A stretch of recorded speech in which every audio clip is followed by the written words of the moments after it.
Week 13, Vikings versus the Arizona Cardinals at home. We are finished our 3-game road trip, and now I believe we have 3 at home in a row, which is pretty sweet. Should be a good one. Should be a good one indeed. Happy Thanksgiving, all.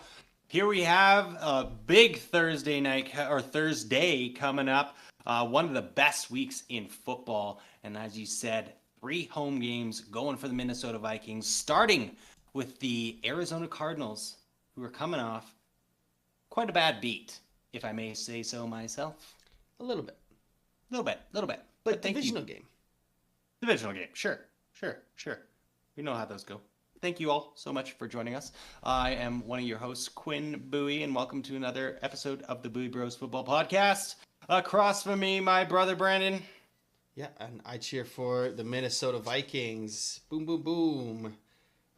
Brandon, let's get into it. Week 13, 6-5 Arizona Cardinals against the 9-2 Minnesota Vikings. Yeah, let's look at it. Okay. The 9-2 Vikings are favored in this matchup. About 3.5 points is what I'm seeing now.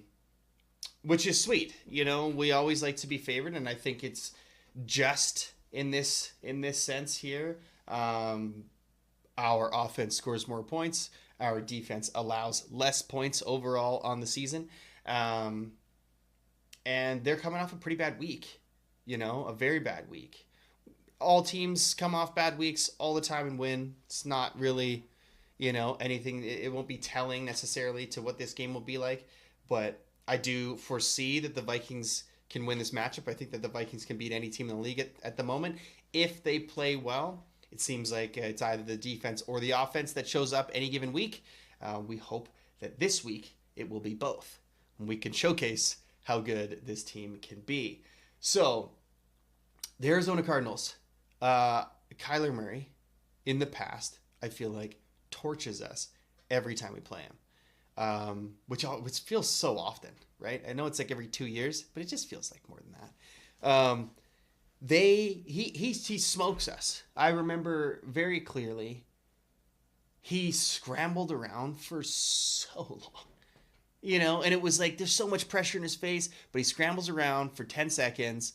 And then finds like a wide open Elijah Moore that runs it in for a touchdown, maybe. I can't remember exactly. But it was a huge gain regardless. It was gross. It's just anyways, we always seem to not do super well against these mobile quarterbacks. This defense is different from years past, including last year. And so it's going to be interesting. Kyler Murray is as mobile as they get. As shifty in the pocket as they get. So it will be interesting to see how the defense does against him. We have great defensive pieces, great D-line, or a D-line that has been playing well this year. Edges, linebackers have been playing well. Ivan Pace Jr. hurt himself, I believe hamstring. It looked like in the game hamstring, but I haven't seen the actual designation. But looked like he pulled his groin or something like that. Groin or hamstring, and so he's on IR. So we will not have Mr. Ivan went on Pace IR. Jr. Yeah, he went on IR today. Oh. We picked up. Can't remember the guy. First round pick though in 2022. Must have been from the Packers because we picked him up off their practice squad. So he's not First necessarily. round pick? What's that? First round pick on their practice squad? Yeah, from a couple years ago. Well, our whole. 2022 no roster's more. gone. I totally hear it. Yeah. So we have Kamu Grugier-Hill, who has been in to replace Blake Cashman when he was out, and in to replace Ivan Pace when he was out earlier, and he replaced him in this game that just happened. So he will be the starting linebacker, or one of the 2 starting linebackers, and he has played well in their absence. So we have faith in him. He's done well, and he hopefully will continue to do well. And this will be kind of the game to do it.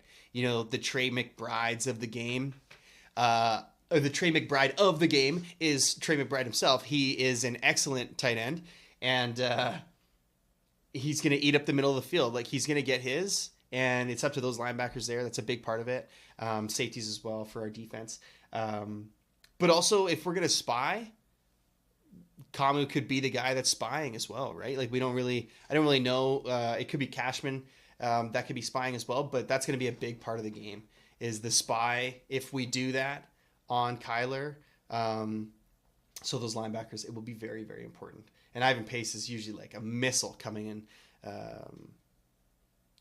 through the secondary, so he will be sorely missed, but the team has adapted and gone through lots this year, so I foresee that the defense should, like I said, they're gonna get theirs, right? Like Kyler Murray is a great quarterback. I personally, we've talked at length about how I feel about him. I think he's great. I think he's also played well this year. Like I don't think he's anything special. He's not top of the league, but he's still a franchise quarterback, and he can run their offense as good as anybody. And he's been doing a great job. So hats off to him. 100%, yeah. Hopefully the Vikings are going to respect that too. Our team is well coached. They should, we shouldn't be underestimating anybody, especially at this point in the season. Doesn't matter if they came off a 6-point performance last week. Games like that happen. So, yeah, it's good. Okay. Yeah. But that's our defense, right? So. Yes, your defense. So you picked up Jamin Davis, so former Washington first-round pick, Washington, okay. 2021, 21st overall, I believe. So so he's already on the Packers, which is at least his second team. I don't know if he's gone anywhere else, so he's obviously not like stud of all studs. Not him, but hopefully it's good depth. Hopefully he has some good information of the Packers for future matchups. We still have one game against the Packers later on. So, anyways, so just to touch base on the Cardinals' offense a little bit, obviously Kyler Murray, like you said, franchise quarterback. He's going to give any defense threats when it comes to his rushing ability, scrambling, and just making plays out there. Yes, he's got Trey McBride, especially out in the middle of the field.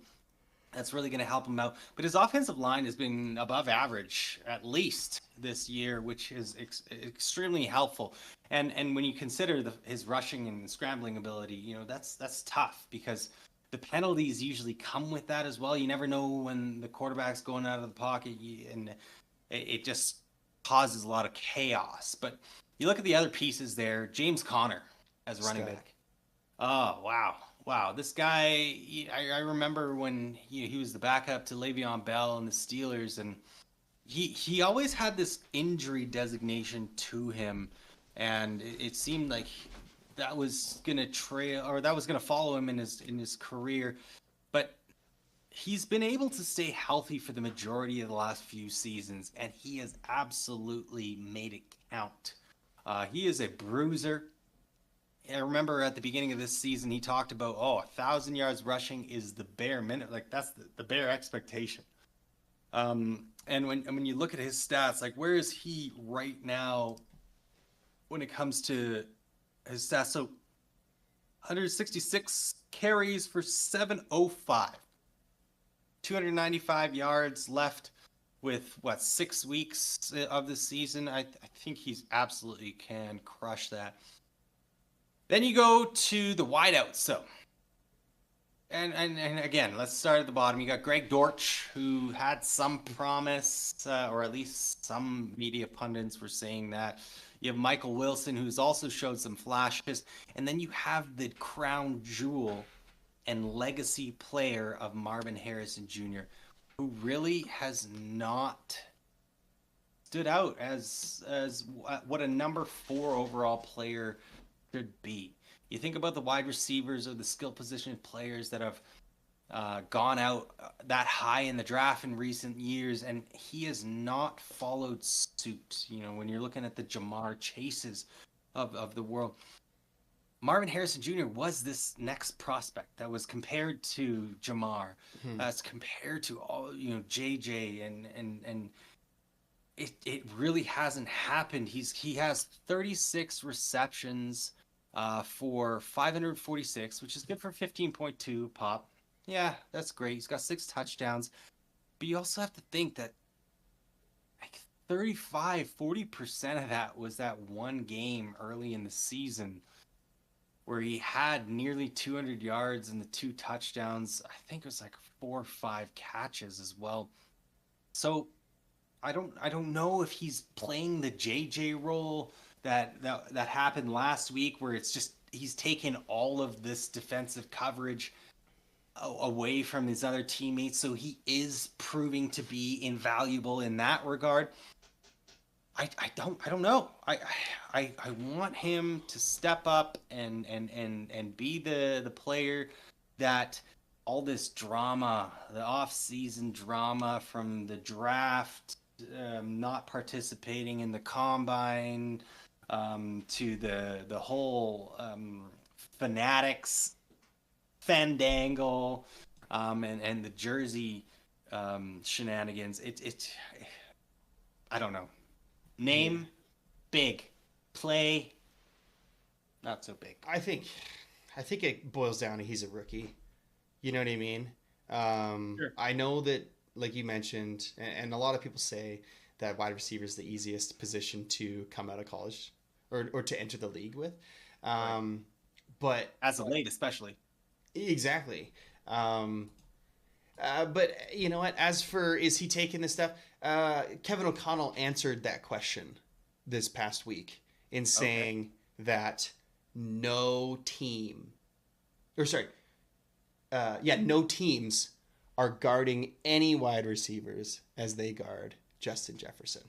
And so, Marvin Harrison Jr. is not getting the respect of a triple team on every play, on every other play. You know what I mean? But I'll be interested to see, what he does. It seems like if anything can happen, it's going to happen against the Vikings, So just like this past week, the Bears, I guess, had never scored first the entire season, all 10 games prior. And then they, of course, score first against the Vikings, as it should be, That's just how it goes for us Vikings fans. So I would say, all you fantasy owners out there, start Marvin Harrison Jr. That guy's going to go off this week. The Cardinals will still lose. But if it's going to happen against anybody, it's going to happen against the damn Vikings. That's how it goes. That's the rules of the NFL. I benched Marvin Harrison Jr. for T. Higgins. I just think that Bengals offense for this is week much more reliable. Yeah. Even as a number two. Well, we'll jump back to this next week, and I'll say I told you 100%, so. 100%. But yeah, so the Cardinals defense is nothing to be impressed about, other than Budda Baker. I think Budda Baker, is still just Budda Baker of old. He's solid. It seems like when you watch the games, he's actually making plays. Yep. I'm not watching them too intently to see if he's getting smoked here and there, but I definitely am watching enough that I see him. I see him cheering. I see him. You know what I mean? So we'll see how that goes. We'll watch him. I'll keep an eye out again. We'll watch him drifting to Justin Jefferson's side on every play. That will be fun. Drifting to T.J. Hawkinson in the middle. Yeah, their defense, when you come down to like individual players, not necessarily anybody to write home about, but Jonathan Gannon, their head coach, former defensive coordinator for the Eagles during that Super Bowl run, they're tied for 11th in terms of points allowed in the league. So they're not necessarily a walk in the park. This guy obviously knows defenses, knows how to coordinate them, and whether or not you have all the studs necessary to be an actual contender, they're doing their job. It looks like they're working their assignments quite well. So with Sam Darnold, we've seen both sides of his playing ability this year. And, all we can do is just believe that Kevin O'Connell has him going in the right direction again. Consistently playing smart, sound football. And I think it can happen against the Cardinals this week. Yeah. Um, I just Sam Darnold, like he's had two great games in a row. He's actually done very well on the season as a whole, in my opinion. Yep. Um, Obviously he's had some bad games here and there, but it's gonna happen in the NFL, especially for a Sam Darnold type. Like he has exceeded all expectations. I don't expect him to stop that. I think the addition of Hawkinson has been amazing for him.